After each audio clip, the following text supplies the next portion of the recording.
Hello friends, ನಾನು ಇವತ್ತು Tally prime ಯಾವ ಥರ ಯೂಸ್ ಮಾಡೋದು ಅಂತ ಹೇಳ್ತೀನಿ. ನೀವು ಟ್ಯಾಲಿ ಬೇಸಿಕ್ಸ್ ಬೇಕು ಅಂತಂದರೆ ಟ್ಯಾಲಿ ERP9 ನಾನು ಈಗಾಗಲೇ ವೀಡಿಯೋಸ್ ಹಾಕಿದ್ದೀನಿ, ಅವನ್ನ ರೆಫರ್ ಮಾಡ್ಬೋದು. ಸೊ ನಾನು ಡೈರೆಕ್ಟಾಗಿ ಇಲ್ಲಿ ಕಂಪ್ನಿ ಕ್ರಿಯೇಷನ್ಗೆ ಹೋಗ್ತಾ ಇದ್ದೀನಿ.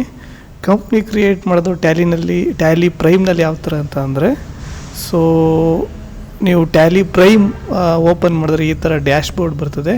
ಇದರಲ್ಲಿ ಕ್ರಿಯೇಟ್ ಕಂಪ್ನಿಗೆ ಹೋಗಿ ಎಂಟರ್ ಕೊಟ್ಟರೆ ಅದು ಹೊಸ ಕಂಪ್ನಿ ಕ್ರಿಯೇಟ್ ಮಾಡೋದಕ್ಕೆ ಹೇಳುತ್ತೆ. ನಾನು ಸಪೋಸ್ XYZ ಕಂಪ್ನಿ ಕ್ರಿಯೇಟ್ ಮಾಡೋಕ್ಕೆ ಹೋಗ್ತಾಯಿದ್ದೀನಿ. ನೆಕ್ಸ್ಟು ಮೇಲಿಂಗ್ ನೇಮ್ ಅದೇ ಇರ್ತದೆ, ಅಡ್ರೆಸ್ಸು ಭೋಗಾದಿ ಅಂತ ಹಾಕಿ ನೆಕ್ಸ್ಟು ನಾನು ಏನು ಬೇಕೋ ರಿಲೆವೆಂಟ್ ಇನ್ಫಾರ್ಮೇಷನ್ನ ಫಿಲ್ ಮಾಡ್ತೀನಿ. ಸೊ ರಿಲೆವೆಂಟ್ ಇನ್ಫಾರ್ಮೇಷನ್ ಫಿಲ್ ಮಾಡಿ ನಾನು ಅಕ್ಸೆಪ್ಟ್ ಕೊಡ್ತೀನಿ. ಅಕ್ಸೆಪ್ಟ್ ಕೊಟ್ಟ ತಕ್ಷಣ ಇಲ್ಲೊಂದು ಪಾಪಪ್ ವಿಂಡೋ ಇದು ಆಟೋಮೆಟಿಕ್ಕಾಗಿ ಇದು ಬರುತ್ತೆ. ಸೊ ಇದರಲ್ಲಿ ನಾವು ಇದನ್ನು ಮೇಂಟೈನ್ ಅಕೌಂಟ್ಸ್ ಎಸ್ ಅಂತ ಕೊಡ್ತೀವಿ, ಇದನ್ನು ಎಸ್ ಅಂತ ಕೊಡ್ತೀವಿ. ಇದನ್ನು ಕೂಡ ಎಲ್ಲ ಡಿಫಾಲ್ಟ್ ವ್ಯಾಲ್ಯೂಸ್ನ ಕೊಡ್ತೀವಿ. ಬೇಕು ಅಂತ ಅಂದರೆ ನಮ್ಗೆ ಯಾವಾಗ ಬೇಕು ಆವಾಗ ಅದನ್ನು ಚೇಂಜ್ ಮಾಡ್ಕೋಬೋದು. ಸೊ ಇಲ್ಲಿ ಇಂಪಾರ್ಟೆಂಟ್ ಒಂದು ವಿಷಯ ಏನಂತಂದರೆ enable goods and service tax ಅಂತ ಇದೆ, ಎಸ್ ಅಂತ ಕೊಡ್ತೀನಿ. ಆಲ್ಟ್ ಆಗ ಎಸ್ ಅಂತ ಕೊಟ್ಟಾಗ ಅದ್ರ ಬಗ್ಗೆ ಇನ್ಫಾರ್ಮೇಷನ್ ಕೇಳುತ್ತೆ. ಅದನ್ನು ಕರ್ನಾಟಕ ರೆಗ್ಯುಲರ್ ಏನಿದೆ ಆ ಡೀಟೇಲ್ಸ್ನ ಕೊಡ್ತಾ ಹೋಗ್ಬೋದು. GST ನಂಬರ್ ಹಾಕಿ ಅಂತ ಕೇಳ್ತಾ ಇದೆ. ನಿಮ್ಮ ಹತ್ರ GST ನಂಬರ್ ಇದ್ದರೆ ಹಾಕ್ಬೋದು. ನಾನು ಐ ವುಡ್ ಸೇ 1 2 3 4 5 ಅಂತ ಕೊಡ್ತೀನಿ. ಇದು ನಾಟ್ ಕಂಪ್ನಿ ಈಸ್ ಇನ್ವ್ಯಾಲಿಡ್ ಅಂತ ಕೇಳ್ತಾ ಇದೆ.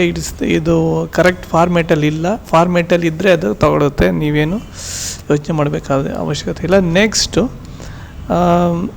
ಬಿಲ್, ಇದನ್ನು ಡಿಫಾಲ್ಟ್ ವ್ಯಾಲ್ಯೂಸ್ ಯಾವ್ಯಾವುದು ಇದೆ ಅದನ್ನೇ ಕೊಡಿ. ಬೇಕು ಅಂದರೆ ನಾವು ನೆಕ್ಸ್ಟ್ ಕ್ಲಾಸ್ಗಳಲ್ಲಿ ಚೇಂಜಸ್ ಮಾಡೋಂಗಿದ್ರೆ ಚೇಂಜಸ್ ಮಾಡ್ತೀವಿ.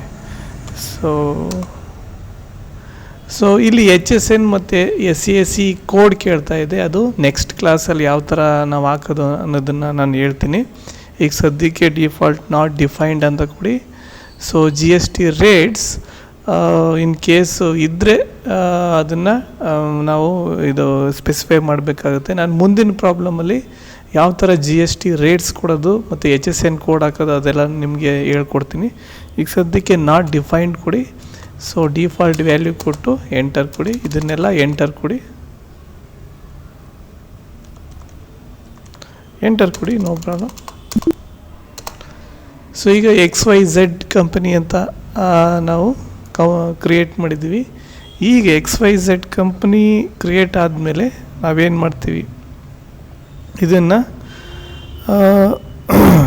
ಆಲ್ಟ್ರ್ ಮಾಡಬೇಕು ಅಂತ ಅಂದರೆ ಅಗೇನ್ ಇಲ್ಲಿ ಕೆಗೆ ಹೋಗಿ, ಸೊ ಆಲ್ಟರ್ಗೆ ಹೋಗಿ ಇಲ್ಲಿ XYZ ಕಂಪ್ನಿನ ಏನಾದ್ರು ಇನ್ಫಾರ್ಮೇಷನ್ ಆ್ಯಡ್ ಮಾಡಬೇಕು ಅಥವಾ ಚೇಂಜ್ ಮಾಡಬೇಕು ಅಂದರೆ ಮಾಡ್ಬೋದು.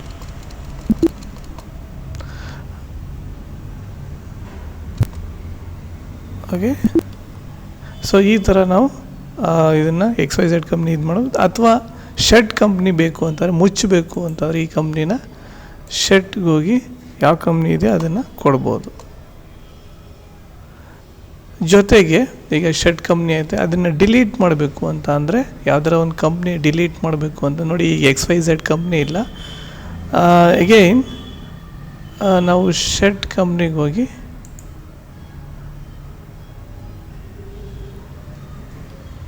ಯಾವ್ದಾರ ಒಂದು ಕಂಪ್ನಿಗೆ ಡಿಲೀಟ್ ಮಾಡಬೇಕು ಅಂತ ಅಂದರೆ ನಾವು ಆಲ್ಟ್ರಿಗೆ ಹೋಗಿ ಈ ಕಂಪ್ನಿ ಹೋಗಿ ನಾವು ಆಲ್ಟ್ D ಅಂತ ಪ್ರೆಸ್ ಮಾಡಿದ್ರೆ ಎಸ್ ಅಂತ ಕೇಳುತ್ತೆ. ಎಸ್ ಅಂದರೆ ಡಿಲೀಟ್ ಆಗುತ್ತೆ.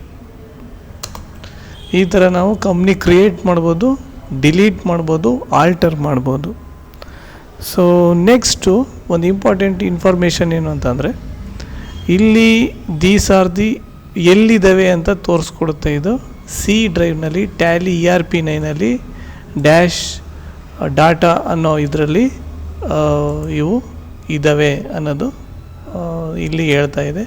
Let us go to C drive Tally ERP9 ಮತ್ತು ಡಾಟಾಗೆ ಹೋಗೋಣ. ಅಲ್ಲಿದೆಯಾ ಇನ್ಫಾರ್ಮೇಷನ್ ಅಂತ ನೋಡಿದ್ರಾಯ್ತು. C ಡ್ರೈವ್ಗೆ ಹೋಗಿ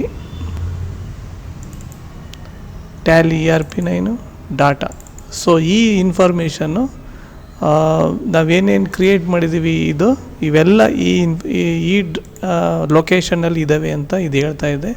ಇನ್ ಕೇಸ್ ಇವನ್ನ ಕಾಪಿ ಮಾಡ್ಕೊಂಡು ನೀವು ಬೇರೆ ಕಡೆ ಯೂಸ್ ಮಾಡಿದ್ರು ಮಾಡ್ಬೋದು. ಓಕೆ, ಸೊ ಇಷ್ಟು ನಿಮ್ಮ ಕಂಪ್ನಿ ಕ್ರಿಯೇಷನ್ ಬಗ್ಗೆ ತುಂಬ ಈಸಿ ಇದೆ. ಟ್ಯಾಲಿ ERP9 ಗೊತ್ತಿರೋರಿಗೆ ಇದು ಟ್ಯಾಲಿ ಪ್ರೈಮ್ ತುಂಬಾ ಈಸಿ ಆಗುತ್ತೆ. ಸೊ ನೆಕ್ಸ್ಟು ಇಷ್ಟು ಈ ವಿಡಿಯೋಸಲ್ಲಿ ಕೊಡ್ತೀನಿ. ಇನ್ ಕೇಸ್ ನೆಕ್ಸ್ಟ್ ವಿಡಿಯೋನಲ್ಲಿ ನಾನು ಯಾವುದು ಲೆಡ್ಜರ್ ಕ್ರಿಯೇಷನ್ ಯಾವ ಥರ ಮಾಡೋದು ಅಂತ ತೋರಿಸ್ತೀನಿ. Okay, so